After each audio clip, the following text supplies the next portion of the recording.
Tally ho me mates, my name is Smackers and welcome to my very first top 10 video based on my top 10 favourite games for the Sega Mega Drive. I was incredibly lucky to grow up playing both the Mega Drive and the Super Nintendo and still own all the games from back then to this day. The 16-bit console originally released in Japan in 1988 and helped shape gaming today as we know it. The Mega Drive was the platform that helped kick off many of Sega's biggest franchises such as Golden Axe, Streets of Rage and the flagship mascot Sonic the Hedgehog. In this video I'm going to be ranking my top 10 favourite games for the console, limiting myself to one game per franchise. As an example, I can't put Sonic Spinball in the same video as Dr. Robotnik's Mean Bean Machine because they're technically a part of the same franchise. Also, these are my personal opinions. Your list will probably look completely different to mine, but these are the games I loved growing up the most and also still enjoy to this day. With that said, let's kick off with number 10.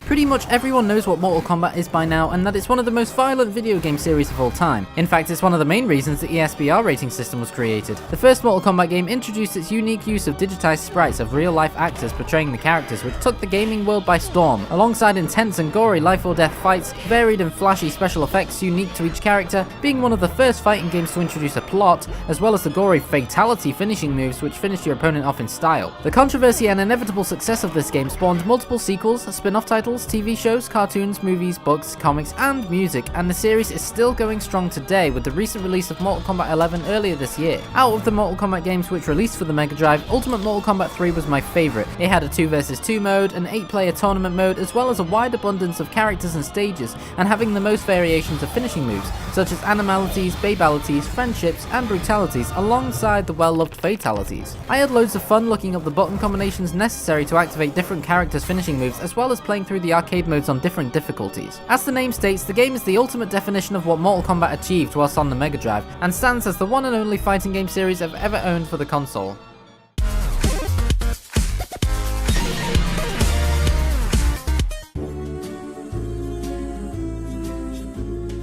You got a friend in me. You got a friend in me.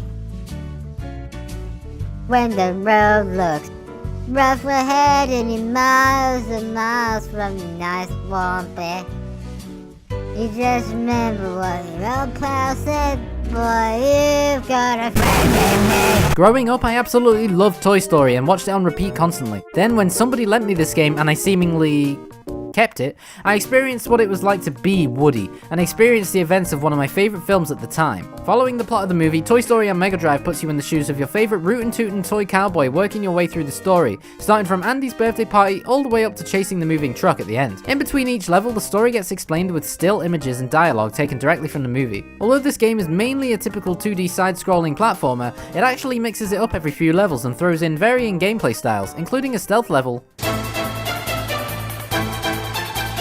a first-person shooter style level,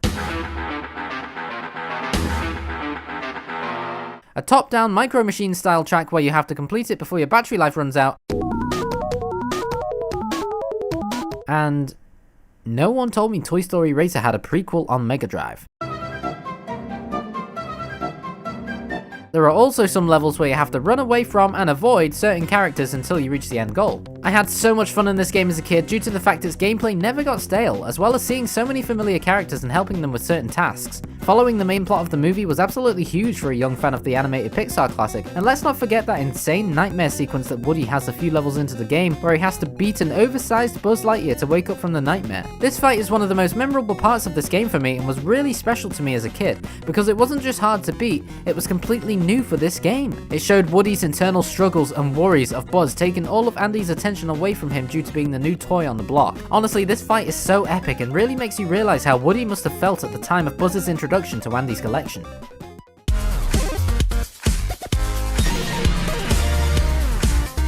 Let's say you're having a conversation with someone about a certain movie or TV show, one that is so popular that you'd be in the minority if you haven't seen it, or even heard of it. Then you break it to the other person that, no, you've never actually seen it. Then you're usually greeted with a face very similar to this. Well, I have never seen Home Alone. Never. And I usually get people pulling that exact same face at me every time I tell them. I may not have grown up with Home Alone movies, but I sure as hell grew up playing the game for Mega Drive. Defending 5 houses in the neighborhood by setting traps, building new weapons using randomly placed materials you acquire across the houses, as well as from decapitating snowmen, using household hazards to your advantage, and dealing as much pain as you can to both of the thieves before they loot everything in the houses was so much fun! As a kid, I just knew these two guys as the Slim Thief and the Fat Thief, and often just called them Fat Boy Slim. You can totally tell I didn't grow up with the movies. The game includes a variety of different weapon combinations, and each weapon will inflict varying levels of pain to the thieves, and also cause them to stop moving for a few seconds with accompanying aesthetic effects which varies from weapon to weapon. One would cover the thieves in rope, and another would turn them into a giant ball, I guess. I spent a lot of time playing this, sometimes getting the thieves arrested and sometimes failing. It's also different every time you play it, as you preemptively set your allotted number of traps in houses, only to find the thief started looting a different house first. Home Alone definitely deserves the number 8 spot on this list.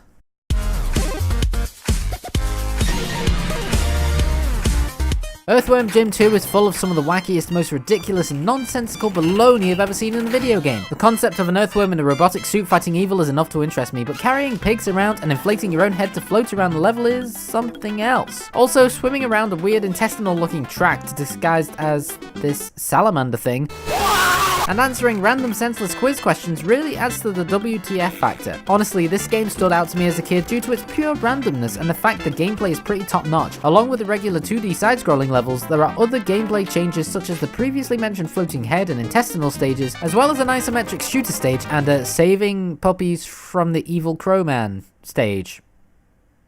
Okay. If you're after a game with crazy characters, varying environments and gameplay elements, a kinda creepy looking bad guy, as well as congratulatory cows, yes, you heard me correctly, then Earthworm Jim 2 is the game for you. Well done.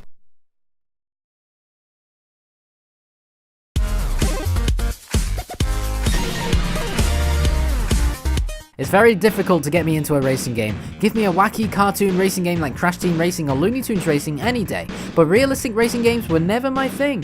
Forza? Need for Speed? Nah. Burnout Paradise? Okay, that one is an exception. However, World West 2 for the Mega Drive really pulled me in. Probably my first ever racing game growing up, I played this game with my mom very often, racing through multiple different states in the USA from Alaska to Hawaii, punching, kicking, and even using weaponry against your opponents. Your goal is pretty simple. Come first in the race and you'll win cash to buy new bikes with better stats. Each location gets harder as you progress, and alongside avoiding other bikers, you've got roadside obstacles and police vehicles to avoid also. I always love the inclusion of the wing mirrors on either side of the screen to see what's coming up behind you and which side they're coming from, so you can prepare to defend yourself or beat up more opponent racers. I played this a lot but was never very good at the game, although it deserves a spot on this list for being the very first racing game I ever played and for being all round amazing.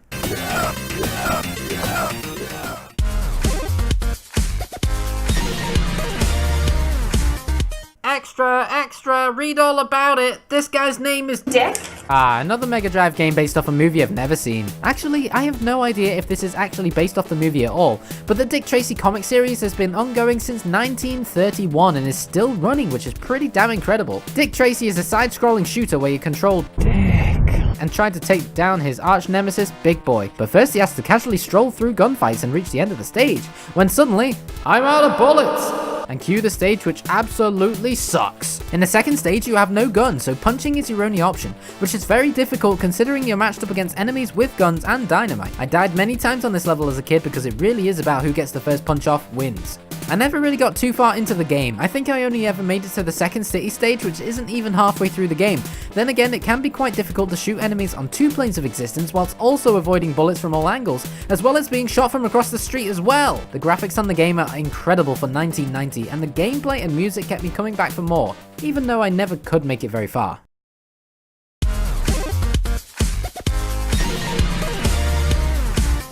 Wonder Boy 3, the game where you can play as 2 different characters, the green-haired boy simply called Leo, or the pink-haired girl called Princess Pearl. This game was a huge part of my childhood, just like every other game on this list, but this one in particular held my attention so much more than the games mentioned so far. The bright colors, the unique and varying enemies, and the flying, challenging boss stages all added to the reason why I kept going back to this game. I often played this game with my sister or one of my parents, and even with help, this is another game I never got more than halfway through. Even knowing that fact though, listening to that soundtrack, seeing those boss bosses and breaking down bosses part by part kept my interest high for the game and kept me coming back for more. I have since completed this game on the Sega Mega Drive and Genesis Classics collection on Steam. Plus, I never owned the PAL version of this game. I don't remember how, but since forever, I've owned the Japanese version. In fact, I've actually owned a couple of Japanese versions of games since childhood. I have no recollection of how, as this was back in the days before internet shopping. Wonder Boy 3 did get a little weird near the end, but what reason could you have to hate any part of this game? I sure as hell can't find any reasons.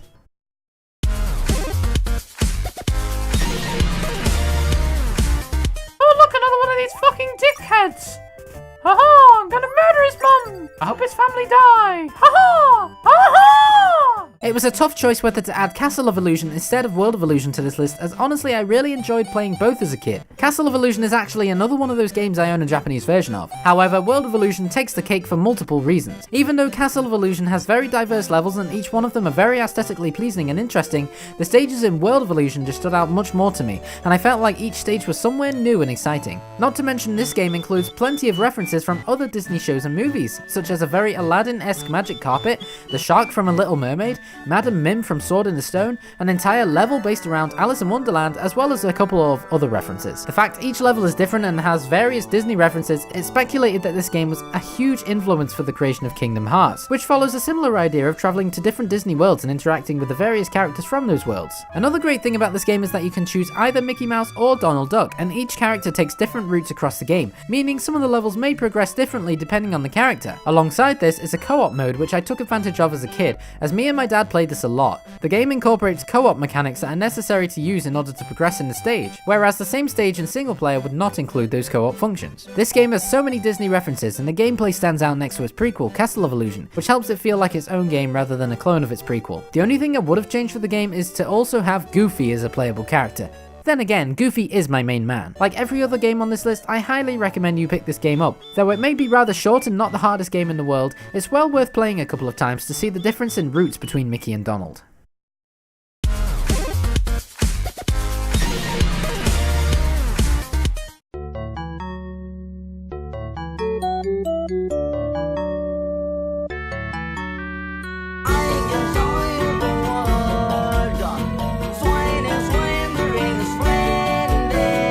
I loved the Aladdin movie as a kid. I owned it on VHS alongside the 2 sequels, which weren't as good. Alongside that love came the love for Aladdin on Sega Mega Drive. Just the title screen alone brings me feelings of nostalgia with the 16-bit rendition of A Whole New World. Alongside this song, the game includes other popular Aladdin tracks like Prince Ali, One Jump Ahead, Arabian Nights, and Friend Like Me, alongside other original music created for the game. So we're already off to a great start with the soundtrack alone. Once the game starts, you're thrown into a very familiar sight in Agrabah, with the game having high quality graphics for the time.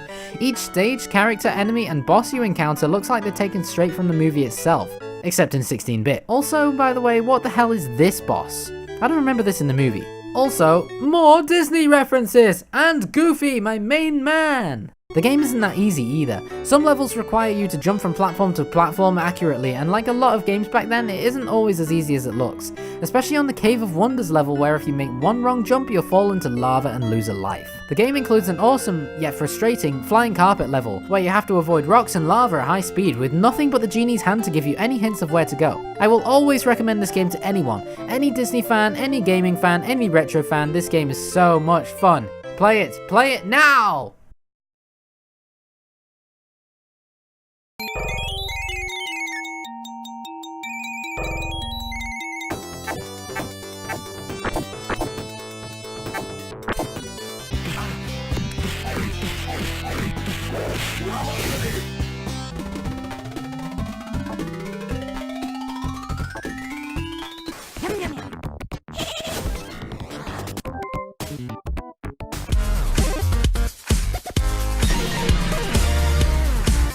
Yeah, I know, having the staple Sega character's second game at my number 1 position was probably incredibly predictable, but I can't lie when I say I played this game the most when I was younger. I played through this game so many times to try and get to and then beat the final Dr. Robotnik fight, and I don't think I ever managed to beat it as a kid, to be honest with you. Anyway, pretty much everyone knows how a retro Sonic game is played by now. Each zone is unique and has completely different aesthetics, enemies, bosses, music, and paces. Most levels you gotta go fast, But there are some stages where going at a slower pace is more beneficial to Sonic's survival. This game also introduced Tails, as well as being the first game to ever include the supersonic transformation after winning all the Chaos Emeralds in the unique bonus stages. This is another game I used to play with my dad quite a lot, especially the 2-player race levels, where you can choose a level and literally race through it to the end. It was exhilarating, especially with the fact you could take different paths to the other player, potentially finishing the stage faster.